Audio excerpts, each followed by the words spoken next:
भगवते वासुदेवाय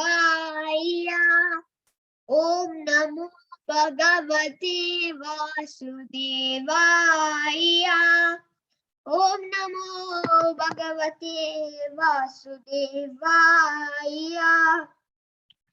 नारायणं नमस्कृत्यं नरं चैव नरोत्तमं देवीं सरस्वतीं व्यासं ततो जयमुदीरयेत् नष्टप्रायेषु भद्रेषु नित्यं भागवत सेवया भगवत्युत्तमश्लोके भक्तिर्भवति नैष्टिकी। हरे कृष्ण। परं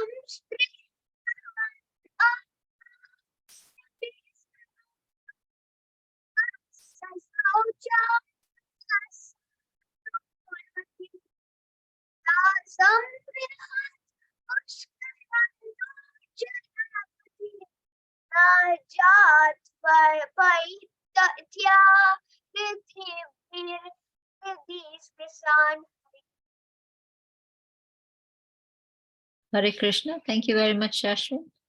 I'll read the word-to-word translation and purport. Itaha, all these women. Param, highest.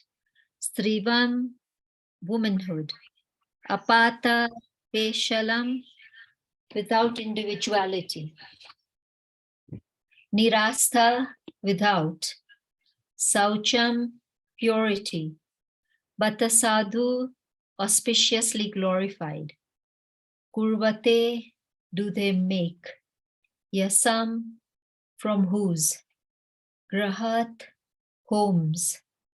Pushkara Lochana, the lotus-eyed. Pati, husband. Najatu, never at any time. Apaiti, goes away. Aharipi, by presentation. Hridi, in the heart. Sparsham, endeared. Translation and purport by Srila Prabhupada. Srila Prabhupada ki Jai. Translation. All these women auspiciously glorified their lives despite them being without individuality and without purity. Their husband, the lotus-eyed personality of Godhead, never left them alone at home. He always pleased their hearts by making valuable presentation. Hare Krishna Shobha Mataji, would you like to read the purport? Yes, Hare Krishna Mataji. Yes, I'll read the purport. So we are on Canto 1, Chapter 10 and Text 30.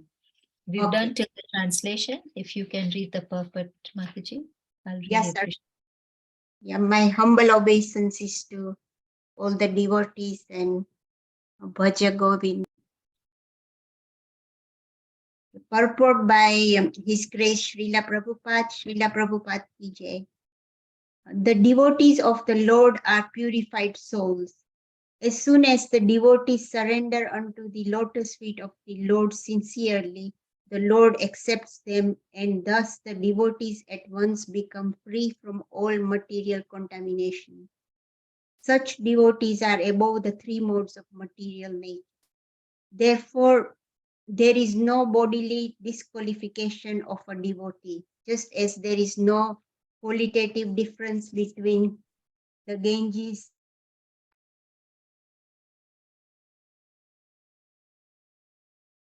women, merchants, and laborers are not very intelligent, and thus it is very difficult for them to understand the science of God or to be engaged in the devotional service of the Lord.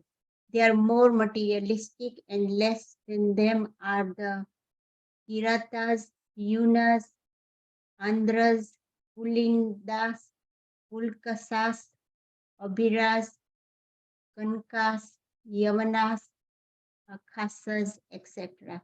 But all of them can be delivered if they are properly engaged in the devotional service of the Lord. By engagement in the service of the Lord, the designative qualifications are removed, and as pure souls, they become eligible to enter into the kingdom of God.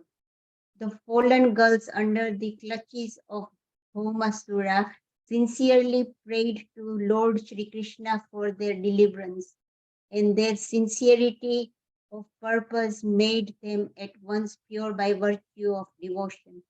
The Lord therefore accepted them as his wives, and thus their lives became glorified.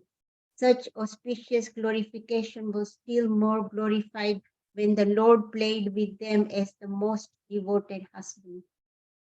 The Lord used to live with his 16,108 wives constantly. He expanded himself into 16,108 plenary portions, and each and every one of them was the Lord himself without deviation from the original personality. The Shruti mantras affirms that the Lord can expand himself into many. As husband of so many wives, he pleased them all with presentations, even at a costly endeavor. He brought the Parijata plant from heaven and implanted it at the palace of Satyabhama, one of the principal queens. If therefore anyone desires the Lord to become one's husband, the Lord fulfills such desires in full. Thank you. Hare Krishna. Thank you very much, Mataji, for reading the purport for us. Shashwin, are you able to do the Mangla Charan now? Hare Krishna. Yes, Mataji. Hare Krishna. Oh. ॐ ज्ञानतिमिरन्दस्य ज्ञानाञ्जनशलाकया चक्षुरुन्मिलितं येन तस्मै श्रीगुरुवे नमः श्रीचैतन्यमनोभीष्टं स्थापितं येन भूतले स्वयं रूप तदान्यं तदान्ति स्वपदान्तिकम् वन्देऽहं श्रीगुरोन् श्रीयुतापतकमलम् श्रीगुरुन् वैष्णवंश्च श्रीरूपं साग्रजातम्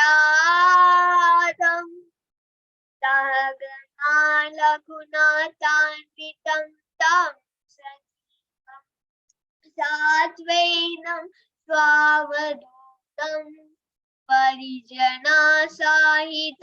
कृष्णचैतन्यदेवं श्रीराधा कृष्णपादान् सहगणा ललिता श्रीशाखान्वितं हे कृष्णा करुणा सिन्धो दीनबन्धो जगत्पते गोपीश गोपिका कान्त राधा कान्ता नमोऽस्तुते तप्त काञ्चन गौराङ्गी Radhe Vrindavaneshwari वृषभानुष्टुते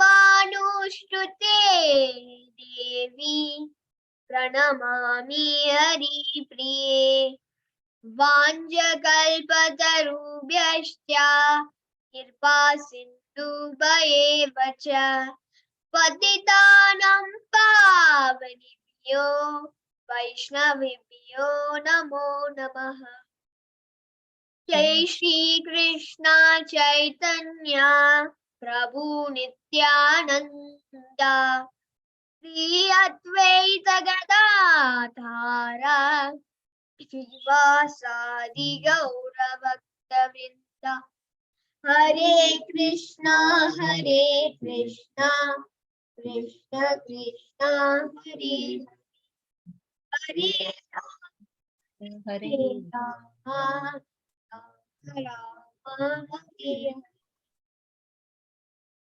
Hare Krishna.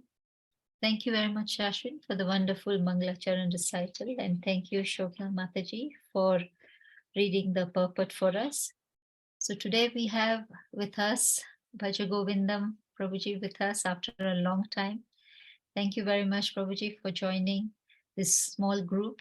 And in spite of your busy schedule, you've given your time. We are eternally grateful to you. Prabhuji, we are reading the Srimad Bhagavatam. We are on Canto 1, Chapter 10. And the text for today is text 30. We hand over to you, Prabhuji. Hare Krishna. Krishna, thank you for the opportunity, Mataji. It's nice to do this service more regularly as well. It's purifying for me as well, actually. For the speaker is as purifying as it is for the listener, so it's good. Nice to be engaged.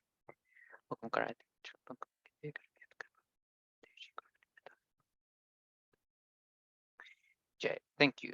So before going into the verse, what I'd like to do is just do a recap of how we got to the verse that we're at today, right? So if we go back to the previous chapter, chapter 9, we see that the Pandavas, Krishna, sages, they're all going to the place where the battle of Mahabharata took place, right? At the Kurukshetra battlefield. And this is after the war had taken place. And there they go to pay their obeisances, to pay their respect to Bhishma Dev, who's lying on a bed of arrows. And we see that Yudhishthira Maharaj and Bhishma Dev have a very spiritual discourse, right? We can see that there's most of the chapter is that conversation between Yudhishthira Maharaj and Bhishma Dev. And topics such as the higher principles behind all the atrocities or the life events that the Pandavas had to endure and go through take place. The supremacy of Krishna as the Supreme Lord is discussed. And then things like the Varnashram system and the duties and how Yudhishthira Maharaj can eventually take those duties and detach himself from the world itself. And then we hear about the glorious passing of Bhishma Dev, who left his body meditating on the most attractive and beautiful form of Lord Krishna, specifically Lord Krishna as the chariot driver of Arjuna. Right? And then at the very end, we see and hear or read about how Yudhishthira Maharaj had, and all the Pandavas and everybody else had left. And specifically, it calls out how Yudhishthira Maharaj went back to Hastinapur to rule the kingdom. So that's where chapter 9 ends. And then chapter 10, the very first few verses, it's Shunaka Rishi or Shunaka Muni asking Sutta Goswami, like, how were the Pandavas able to enjoy the kingdom after everything that just happened? And it's such a valid question. If we think about everything that the Pandavas went through, right, from birth, right, with all how much Duryodhana and all of their cousins had tried to kill them, poison them so many different ways, ultimately abolishing them from the kingdom, and then even having to go through a war with their own cousins, with their own family, where they killed cousins, family members, friends, millions of soldiers, right? It's quite natural that anybody would be disturbed in that situation. And Sutta Goswami answers very nicely by explaining that the Pandavas ruled the kingdom as a matter of duty, right? So they engaged in the material energy as a matter of duty on the instruction of Krishna and Bhishma Dev. And then he goes on to describe how the results of them performing that duty, of them ruling the kingdom, was so perfect, right? The rainfall was perfect, the earth was producing nice produce, nice grains and everything else, the necessities that were required for life. The cows were giving milk in abundance, and ultimately all the living entities in the kingdom were looked after so nicely, right? That was the perfection of the rule that Yudhishthira Maharaj had at the time. There was no anxiety, there was no depression, no disturbances for anyone. But then what happens is that Krishna decides to leave Hastinapur.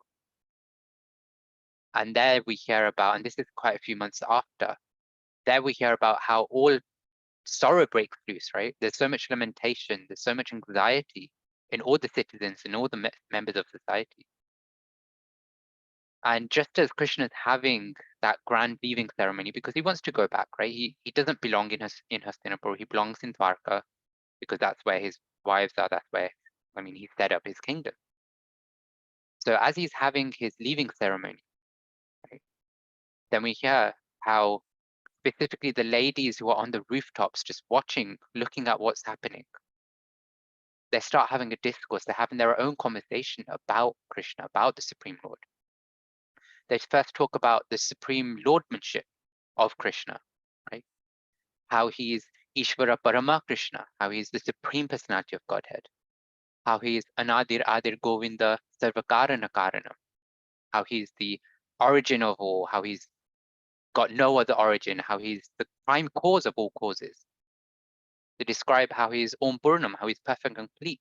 There's nothing that he needs, there's nothing that he desires that would fulfill him, right? He's always perfectly complete. Then they talk about his relationship with the material energy, Ishavasamidam Sarvam, right? How everything, animate and inanimate, is controlled and owned by the Lord. And then they even go as far as talking about what we hear in Bhagavad Gita 15:15 of Vedestra Sarvair Ahameva Vedyo, how by all the Vedas, Krishna is to be known. So go through this whole list of different attributes of Krishna's supremeness. And then from verse 26, they start going into the more intimate pastimes. They start going into the fortune of those who experienced the more intimate, the more loving and human-like pastimes of the Lord, right? How he was born in Mathura, how he dealt and interacted with the Dwarkavasis. And specifically a phrase used was Smita Avalokam, right? A glance with the favor of sweet smiling, right? Such beautiful interactions that are described between Krishna and the Dwarkavasis. And then they even describe in brief the ecstasies of those who had a conjugal relationship with Krishna. And in yesterday's verse, we see that the specific thing that was focused on by the ladies of Hastinapur are those who had the fortune of marrying Krishna, right? Being one of the queens, one of the 16,108 queens, as Shobha Mataji nicely described from the purport in the last paragraph of the purport. And at first, specifically yesterday's verse, focus was more on the 8 principal queens and they're sort of the higher class queens. And in today's verse, when we come to it, we start seeing that, okay, now they're describing the fortune of those who are of we could say of a lower class. And that term actually comes from Jiva Goswami's Priti Sandarbha, actually, where he specifically calls out the use of the word, just find it, abasta peshalam, which means without individuality. It's in the first line. He says that this word itself implies that what is being discussed here by the woman of Hastinapur are those queens who were born or who were of a lower class. And we can see that this makes sense in context because the immediate next phrase that's used is nirasta shocham, right, which is without purity. So no, the Lord has 16,108 wives. And we know 8 of them were principal wives, but as described in the purport, and I know Gama Prabhu elaborated on it yesterday as well, 16,100 of those were actually kidnapped by Bomasu. So I won't go into the past because I believe Gama Prabhu nicely elaborated on it yesterday, but just to set enough of the scene for today's conversation, just in case anybody hasn't heard yesterday's class or familiar with the pastime. Bomasu is a demon, and he's basically created havoc, enough so that even Indra becomes disturbed and requests for Krishna's help. Indra actually comes to Krishna in Dwarka asking for his help. So Krishna goes, he defeats the demon, and as a result, he saves 16,100 princesses. Right? Now it's interesting. So when we think of high class, low class, oftentimes we will think, okay, high class are princesses, queens, princesses, queens. Low class are probably your shudranis, they're like cleaning the sweeps or so on. Sorry, cleaning the streets, if I can speak, right? Streets and so on. But here, Jiva Goswami is referring to those princesses still as lower class. Now, we can understand this because when we look at that pastime, or even just culture in general, right? There's a very specific understanding with what the qualities of a female are and qualities of a male, right? But when we specifically look at this pastime, what happens is that, okay, Krishna has now freed these princesses, and he's given them the option that, okay, you can go back home now. You know, you're no longer held captive. You're free to go where you wish. You can go back home. You can go back to your family. But the two things that stop them is, one, that they had stayed away from home. They were away from the shelter of their family members, of their father, their husbands, if they were married already previously, their children, right? I mean, these were princesses that were getting married to Krishna ultimately. So I've never heard if they've even been married before. But they were away for days, weeks, months, maybe even years. That's one thing. And the second thing is that having seen Krishna, they developed the desire to have Krishna as their husband. Now, culturally speaking, from a chastity perspective, we can see that, okay, when a woman stays away from home, away from that shelter of the father, the husband, the son, then it's considered that they're contaminated. Especially in this case, if we think about it, where they were stolen, basically, right? They were held captive by Bomasur. Modern days will, unfortunately go to the phrase that would come to mind is kidnapped and then raped, right? So naturally, there's a contamination aspect to this. So what would happen is that, okay, if somebody stayed away, if a woman had stayed away from home, then they'd be considered unchaste. Their chastity would come into question. And so even if they came back home, then because of that uncertainty behind their purity, they're automatically considered to be impure. And so no man would really accept such women. And we can go into the pastime of Sita and Ram here as well, because something similar happens there. Sita gets kidnapped by Ravan, and then a big adventure, action-packed, one of the best action-packed scenes and movies that you'll ever see or hear about or read about, better than any movie that we see in modern days, But ultimately what happens is that Ram kills Ravan, saves Sita, right? Takes time, right? But that happens. But that whole time, Sita was staying under the so-called protection of Ravan. And after Ram has saved Sita, what happens? Immediately, Sita is requested to undergo Agni, a test of Agni, right? Agni Pariksha, where she has to basically walk through fire to prove her chastity, to prove her purity. Now, those of us who know the story of Ramayana know that that Ravan also had the curse of not being able to touch any woman without their consent. So where was the question of Ravan even causing contamination on Sita? And in fact, Sita Devi is the eternal consort of Ram. So where is the question of Sita ever being impure? But for the purpose of society, Sita and Ram underwent that ordeal. They underwent that trial. And we know Sita walked through the fire and she came out the other side. There are other aspects as well, like, for example, how Sita the real Sita never actually went to Lanka and so on and so forth. But as it stands, she passed the test. And yet we find out that even after that test, even though she came out unscathed, right? She wasn't touched by the fire. She wasn't burned. She wasn't nothing happened to her. But even then, the society forced and compelled Ram to abandon Sita at the end.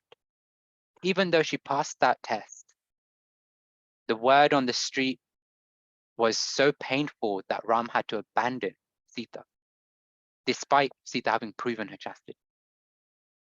So we can see how big that aspect of the chastity of the woman being protected by father, husband, son is.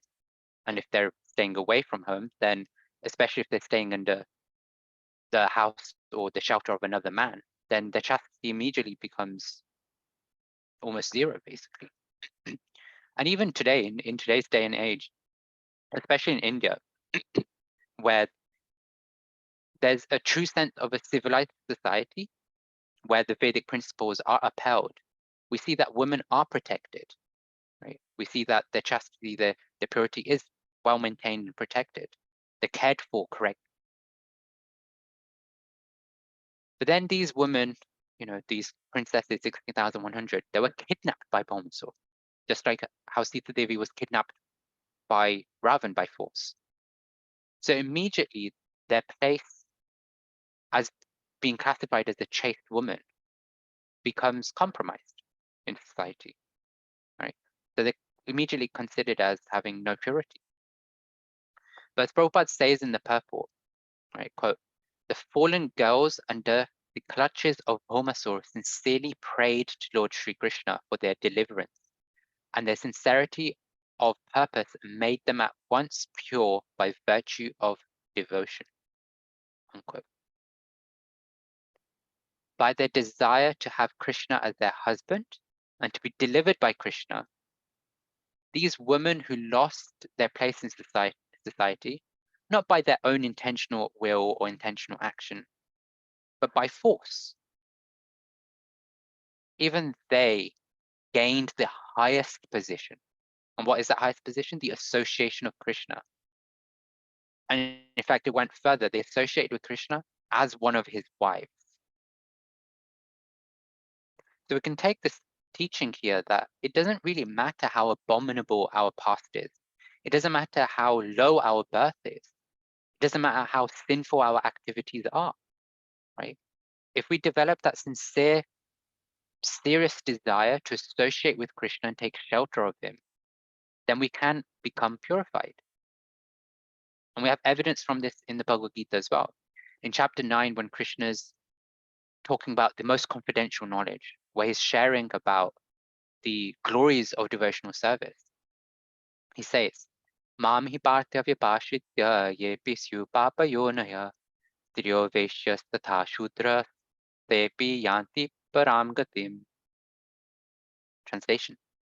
O son of Pritha, those who take shelter in me, though they be of a lower birth, women, Vaishyas, merchants, and Shudras or workers, can attain the supreme destination. That's Bhagavad Gita 9:32. So Sri Prabhupada talks about these lower classes in the purport that we read as well in the first paragraph, right? Where he says women, merchants, and laborers are not very intelligent, and thus it is very difficult for them to understand the science of God, etc., etc. And Prabhupada also then goes on to talk about how there's the Gratas, the Hunas, Andhras, etc., who are lower classes. And this actually comes again from a verse in the Bhagavatam. Kirata Hunadra Pulinda Pulkasha Abhira Shambhaya Kashataya Yenye cha Papa Yatpashayashraya Sudhyanti Tasme Prabhavishnave Namha. This is from Canto 2, Chapter 4, verse 18. Translation. Garatas, Hunas, Andhras, Pulindas, Pulkashas, Abhiras, Shumbhas, Yavanas, members of the caste races, and even others addicted to sinful acts can be purified. How? By taking shelter of the devotees of the Lord. Due to his being the supreme power, I beg to offer my respectful obeisances unto him. So we can see from the verse in the Bhagavad Gita, from the verse in the Srimad Bhagavatam, that whatever our birth family may be, whatever our gender may be, whatever our occupation may be, whatever our social position may be, right? Whatever our material designations, whatever we identify ourselves as in society, none of that actually matters. None of it is an impediment for us to become purified or delivered. We all have different starting points, right? They're not necessarily higher or lower starting points. They're just different starting points. Everybody's path is different. But we can all be purified. We can all be delivered. And in the purport, Prabhupada says in our verse, quote, provided we are properly engaged in the devotional service of the Lord. By engagement in the service of the Lord, the designative disqualifications are removed. And as pure souls, they become eligible to enter into the kingdom of God. So, okay, yes, we have all these different sinful activities or tendencies within us, occupations completely full of sin. But if we properly situate ourselves in the practice and process of devotional service, then whatever disqualifications we think we have, right, which prevents us from attaining the Lord, they're just removed. And we get to associate with the Lord. But we have to properly situate ourselves in devotional service. And that's so hopeful for all of us. And we can see as a practical example, if we look at Srila Prabhupada's disciples, right, many of them, they come from a background which is which revolves around breaking the 4 regulated principles that we have. It revolved around having illicit sex. It involved around having intoxications. It involved around eating meat. It involved around gambling. And when we talk about chanting, like they didn't even know the mantra, right? And yet by the association of Prabhupada, by the association of devotees, by engaging themselves in some form of devotional service, even if it was just coming to the class, right? All their disqualifications gradually became removed. And we can see now, many of them are such great saintly personalities in ISKCON. So we have hope, right? We should, when we look at this pastime, we can see, okay, these 16,108 wives, they were forced into lower natures, into a lower class of society. But by their desire, by their sincere desire to attain Krishna, that disqualification was removed. Then if we look at the next part of the translation, it's actually very, very interesting now, right? The next part is, quote, their husband, the lotus-eyed personality of Godhead, never left them alone at home. He always pleased their hearts by making valuable presentations. When I look at the list that we have on call, it looks like many of the members here are married, and so we can see, when we think of this verse, you can naturally see in the world today, I'm not saying Hare Krishna Prabhu's, Hare Krishna Mataji's, I'm not saying it applies to us on the call, but we can see that there are many couples out there that where the woman is so amazing at controlling in one way the man. It's through their loving glances. And the man just wants to go out of his way to please the woman, right? The man, just to please the wife, he'll go and buy valuable gifts, right? And what to speak of when the wife puts forward a desire that, oh, I really want this, I don't know, handbag or ring or whatever, or dress, sari, whatever it is. The man goes out of his way to please the wife. And so when we look at the verse, and specifically the line, okay, the Supreme Personality of Godhead never left them alone at home. He always pleased their heart by making valuable presentations. It almost sounds like Krishna's just another henpecked husband, no? Right?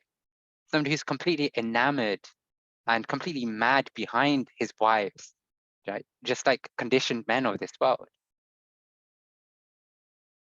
But then we hear that Krishna is the Supreme Personality of Godhead.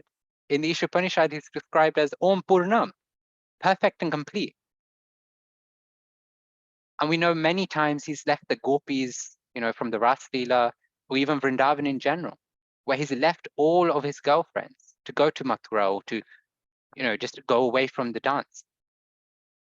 He's also described as Atmaram in various places in the Bhagavatam and the scriptures. Atmaram means fully self-sufficient.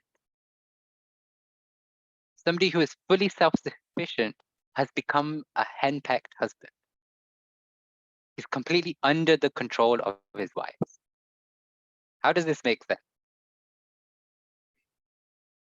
But we can make sense of this by the help of Prabhupada, and specifically the hint he gives in the very last line of the purport. Quote, if therefore anyone desires the Lord to become one's husband, the Lord fulfills such desires in full. Unquote. Krishna fulfills the desires of those who desire to have him. We can see this as Krishna fulfills the desires of his devotees, because the devotees desire only him. Krishna in Dwarka was playing the part of a husband to 16,108 wives. It wasn't because he needed or desired to enjoy that association. He did it out of his submission to the devotion of the devotees. The devotees desired, and so the Lord reciprocated with their desire. And he reciprocated in a way which was favorably disposed towards them. Right?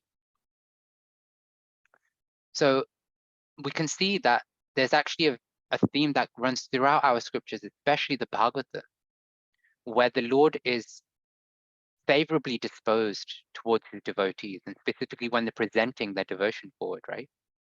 We can see in the case of Dhruva Maharaj, up until Dhruva Maharaj was performing his severe austerities in a very mechanical way, the Lord didn't appear. But as soon as there was tinges of bhakti, tinges of devotion that crept into that austerity, the Lord appeared and bestowed his mercy on him.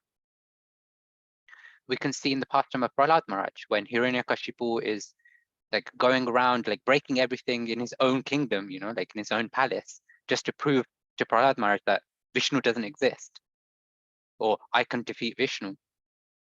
Prahlad Maharaj points to a pillar, and Nrsimhadev could have appeared out of anything that Hiranyakashipu broke, but just to fulfill the words of his devotee, he came out of the pillar that Prahlad Maharaj pointed. We can see in the pastime of Galia that up until, whilst the wives of Galia, the serpent, were quiet, you know, they didn't speak anything, Krishna was ready. He was just performing a dance on Galia, ready to even kill him, right? But as soon as the serpent's wives, the Nagapatnis, they spoke in a prayerful, devotional mood to Krishna, Krishna changed his mind. He was like, okay, yeah, I free Galia. You know, let Galia walk free. To protect Indra when Bali Maharaj was performing, you know, austerities and yagnas, etc., to take over the whole heavenly kingdom. When Indra went to Vishnu, Vishnu goes, okay, I'll come as Vamanadev. And what does he do? He's ready to take all of Bali Maharaj's opulences one by one, strip him completely of everything until there's nothing left, and he does that. But then we hear Bali Maharaj is ready to offer himself out of devotion. And what does Vamanadev do?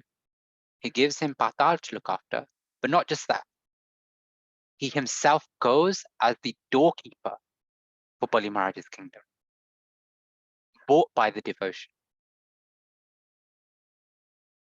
So it's a theme throughout the Bhagavatam that devotion, you know, the pure devotion that the devotees display is what really attracts Krishna.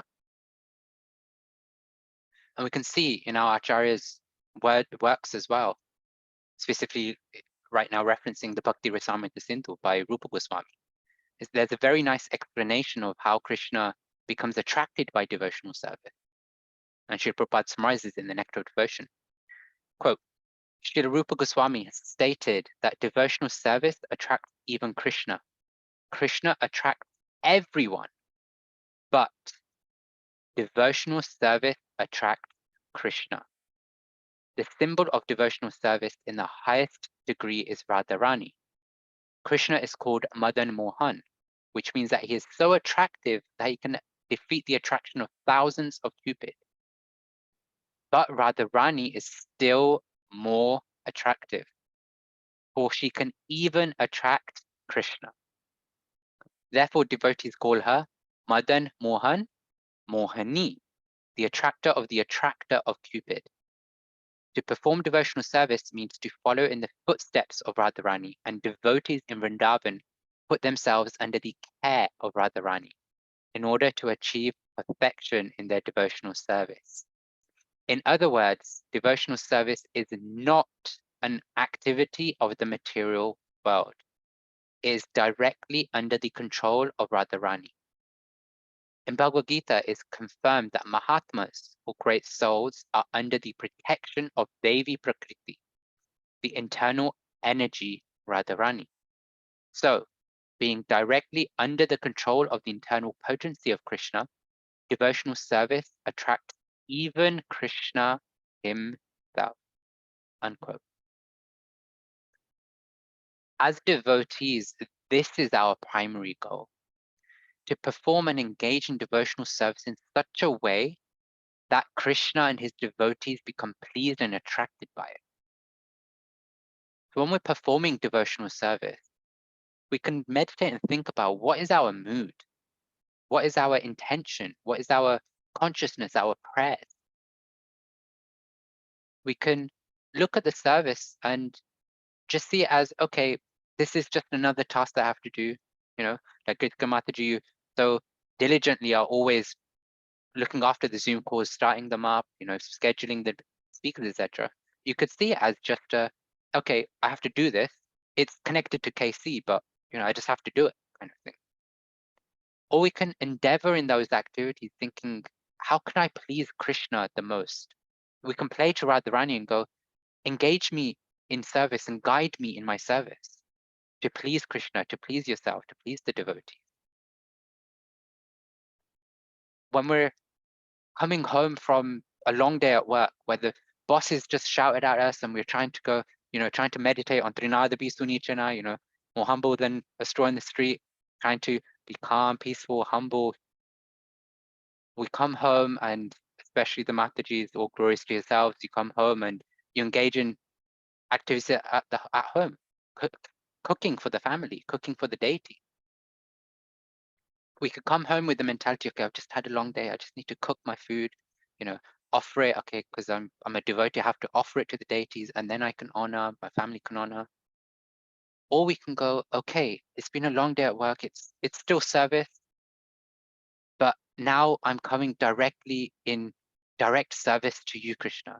Oh Radharani, oh Queen of the kitchen, you know, use me as your maidservant, use me as your servant to cook. Oh Radharani, you've got the benediction that you will never cook the same meal again, right? Radharani has that benediction that she will never cook the same meal again. So we can pray to Radharani, okay, please, you know, guide me in a way that will please you, Krishna, and please Krishna and please you, and engage in service in that mood, in that mentality, in that consciousness. I'm guilty of this too. When I'm doing services, at other times my consciousness is, okay, I have to do this service. You know, it's Krishna consciousness, so it's somehow connected to Krishna, but I just have to do the service. But actually, we should be praying, we should be meditating on the mood that the devotees that we hear about, read about, have. And that mood is very much focused on a devotional mood to please Krishna. I'm conscious of time, so I'll end on one point actually. There's a very nice verse in Canto 11, chapter 12, verses 1 and 2, actually the first two verses. And it's a very hard-hitting verse, so I will have to explain it slightly. But yeah, so translation, quote, the Supreme Personality of Godhead said, my dear Uddhava, by associating with my pure devotees, one can destroy one's attachment for all objects of material sense gratification. Such purifying association brings me under the control of my devotee. Now hear this. One may perform the Ashtanga Yoga system, engage in philosophical analysis of the elements of material nature, practice non-violence and other ordinary principles of piety, chant the Vedas, perform penances, take to the renounced order of life, execute sacrificial performances, and dig wells, plant trees, and perform other public welfare activities, give in charity, carry out severe vows, worship the demigods, chant confidential mantras, visit holy places, or accept major and minor disciplinary injunctions. But even by performing such activities, one does not bring me under his control. Such a mouthful. But what does this mean? We can be the world's greatest jnani. We can be the world's greatest garmi. We can be the world's greatest yogi. We can be the world's greatest social welfare, public welfare, human welfare, animal welfare person. But if we don't have devotion towards Krishna, Krishna is not going to be so attracted to that. Right? Just conscious of time, so I won't go through and read parts of the purport, but Srila Prabhupada's disciples have done a very nice service by compiling the commentaries of the acharyas and given purports to these verses. And specifically for this one, there's a point to be clarified here. It's not that we don't perform these pious or these pious activities, right? But the point is that those activities are secondary activities. The primary activity is to actually perform Shravanam, Kirtan, Vishnu Smaranam, etc., right? The 9 processes of devotional service. Those are more pleasing to Krishna than these pious or welfare activities. But we're conditioned, right? We still have attraction to the material energy. So we should engage our efforts as much as we can in those 9 processes. But where we need something else to engage in, then first thing is we should make it as mode of goodness as possible, right? The list that we just spoke, they're all mode of goodness activities, sacrifices, welfare activities, austerities, all these things. But specifically, we should do those in the mood that, okay, Krishna would be pleased by me doing this, therefore I'm going to do it. Not in the mood that, oh, I like doing animal welfare, or I like doing Samaritan work, so I'm going to do it. And yeah, okay, it pleases Krishna as well, but that's secondary. Oftentimes we have to go in really introspect about this, because oftentimes we as devotees will go, okay, yeah, like it pleases Krishna, that's why I'm doing it. But the reality is very different. We're doing it because it pleases us, and the fact that it pleases Krishna is a bonus, right? So when we're engaging in these activities, we should still do them because we're still conditioned. Radhanath Maharaj had initiations at the manor today, and so I was just reflecting on Radhanath Maharaj's service to Srila Prabhupada. And externally, we can see that he's built so many hospitals and so many of these sorts of social welfare places. But actually, when you look at the deeper meaning of what Radhanath Maharaj has done, he's engaged devotees in those welfare activities. But the core of everything is the fact that there's preaching going on there, that there's service to Krishna that is actually taking place in those hospitals, in those welfare places, orphanages, etc. So something Vishaka Mataji had also shared a while back at the manor in a Bhagavatam class. And this is, again, quite strong, but devotees don't care about food distribution. They care about prasadam distribution. We care more about giving the spirituality than the material aspect, because yes, the material will help them. But ultimately, what will actually help them is the spiritual, right? So when we're going about our activities, our services, we should try and develop that mood that, okay, we don't want to neglect those services that are mode of goodness, because unless we can engage in the 9 processes completely, we still need to engage ourselves in material energy in some way. The best, of course, is engage it in mode of goodness in ways that will please Krishna. But have the mentality, have that consciousness that this will please Krishna, therefore I'm going to engage in this activity. Right? So yeah, ultimately we see that there are many, many pastimes that Krishna gives where he's presenting externally an activity which seems, okay, like this is very weird, okay, he's doing something very abnormal. But behind all of that, it's driven by the devotion of the devotees. And this is just, again, one of those. He's not a henpecked husband. He's a henpecked devotee of a devotee, right? Where he's attracted to the devotion of the devotee, and that's what buys him out. Surrender. Hare Krishna. Hare Krishna, Prabhuji. Thank you so much for this wonderful class and very important points mentioned today about how Krishna is a devotee of his devotee. And I mean, we know that, but it being emphasized here as a husband, I think all of us in this group, all the women in this group would understand what that means. And secondly is any activities we do, we at least I never did it to please to say that it will please Krishna. I did it because it is Krishna consciousness, and the side effect was it will please Krishna. But now I've understood that we should do all our activities to please Krishna. Maybe the side effects could be something different. I'd also like to acknowledge today we have new devotees on this group, Jessica Naran and Raman Raju, and there was another devotee, I think she's probably left, but I'd like to appreciate them. Thank you very much for joining the group. We meet on every day at the same time on the same link, so kindly join again.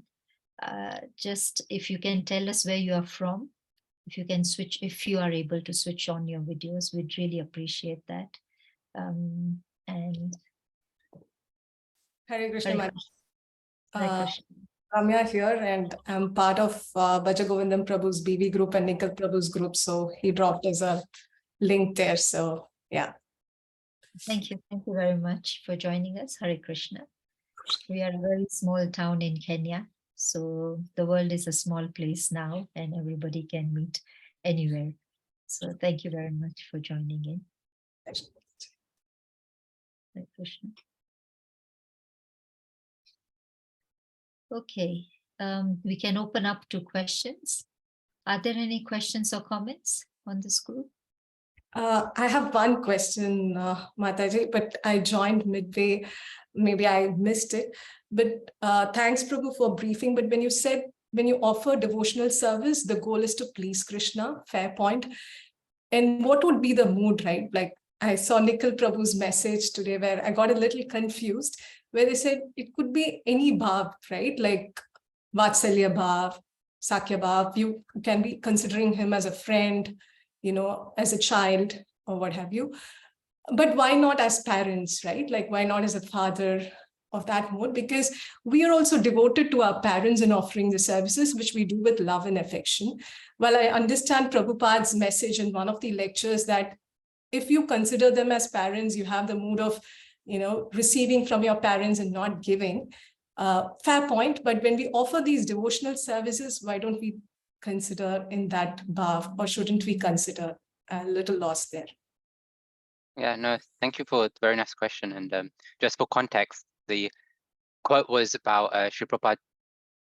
Context is important to that quote as well. It was specifically, and Nikhil probably can correct me, but it was specifically referring to how the Christian mood of worship to God is seeing as the Father and only the Father, right? So this was Prabhupada basically going, okay, yeah, that is very good. But actually with parents, what we generally do, we just take from the parents, right? It's only very later on that children start giving back. So the idea was that, okay, that's very nice. But actually, if we look at Krishna as our son, then we'll offer the services, we'll treat him, you know, differently. We won't take from him, just take. We'll give him. So yeah, there's nothing wrong in that mood of seeing Krishna and serving him as our father. But the mood that Srila Prabhupada was really trying to differentiate here is father as a giver versus father as somebody to be loved, right? So we can see in we have the 5 rases, right? The Shantaras, Dasyaras, Sakya, Vatsalya, Madhurya, right? Neutrality in service, friendship, parenthood, and then conjugal. we hear time and time again that our focus is on on the first three, right? Friendship, parental, and conjugal. Why? Because they have a more loving, intimate relationship with the Lord. However, we as practitioners, we as sadhakas, our mood should be more initially in the initial stages to be more servitor oriented, that we're going to Krishna to serve him. Because later on, as we mature in our Krishna consciousness, as we mature in our practices, then we would naturally get an inclination towards certain moods, right? Some will be naturally attracted to Yashoda's pastimes. Somebody will be naturally attracted to the pastimes of the Gopas or the Gopis. Naturally attracted, not based on our material, like in a male body, I like the fact that Krishna associates with so many Gopis, so I'm attracted to that. No, not in that sense, but in the sense that we just naturally have that inclination. So initially, our mood should be of service. All reverence and love should be there, right? We can have, like, I listen to Amarinda Prabhu a lot, so he often really encourages us to, when we're offering food to the deities, we offer it in the mood that, okay, like, you're going to eat this food now, right? Which is very parental, right? Because Gauranitai are children. It's the children names of Gauranga Mahaprabhu. So when we offer the food, we can have that mood that, okay, I'm looking after you, even though we know all reverence sign, they're the ones looking after us. But developing that loving relationship, but always being mindful of the awe and reverence and serving in that mood is our current stage. But as we progress, that's when the real loving symptoms of whatever rasa we have with Krishna eternally manifest. So hopefully that answers the clarification. Okay.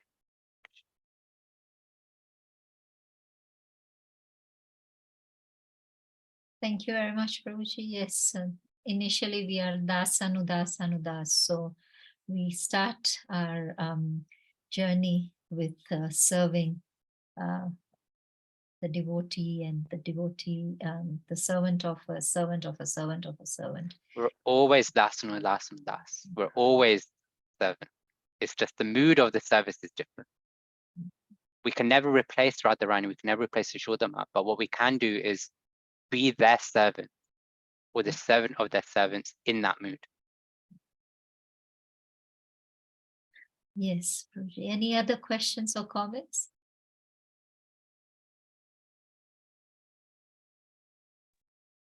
Hare Krishna, Prabhu.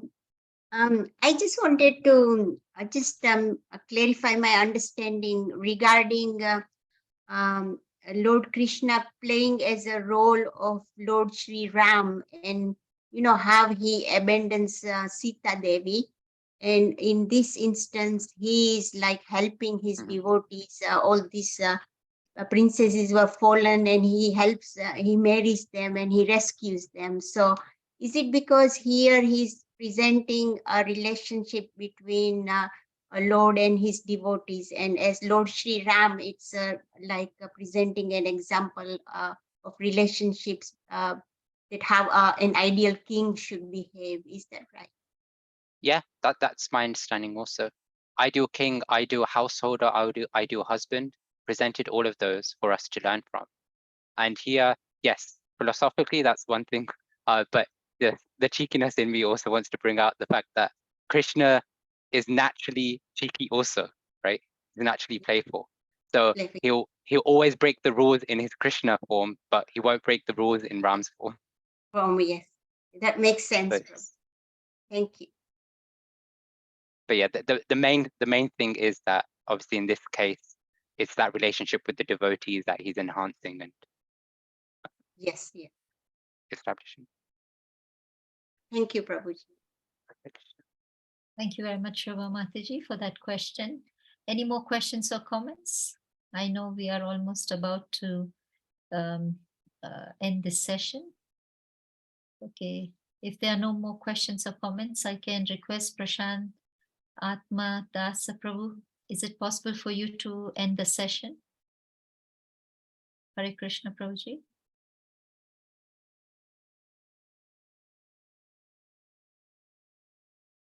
Hare Krishna Mataji, Hare Krishna to all the assembled devotees.